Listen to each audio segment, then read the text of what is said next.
সুপ্রিয় দর্শক, মাদারীপুর জেলা রাজৌর উপজেলা টেকেরহাট বন্দর স্কুল কলেজের ছাত্ররা রাস্তাঘাট পরিষ্কার এবং আইন শৃঙ্খলা করছে। যাদের হেলমেট নেই, মোটরসাইকেল চালাচ্ছে তাদেরকে বোঝাচ্ছে এবং যারা লাইসেন্স ছাড়া গাড়ি চালাচ্ছে তাদেরকেও বোঝাচ্ছে ছাত্ররা। এবং খুব সুন্দর করে এই ছাত্ররা পরিশ্রম করে টেকেরহাট বাস স্ট্যান্ড পরিষ্কার করছে, ঝাড়ু দিয়ে সব জায়গাগুলো পরিষ্কার রাখছে টেকেরহাট বাস স্ট্যান্ড। দেখুন সেই দৃশ্যটি দর্শক।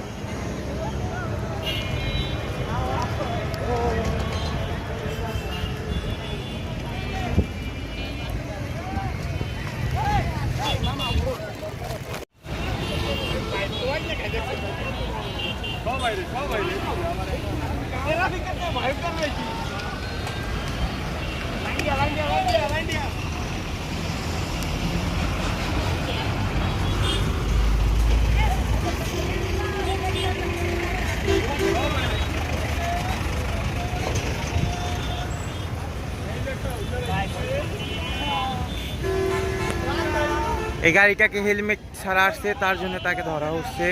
দেখেন, সামনে গিয়ে তাকে ধরা হবে আবার।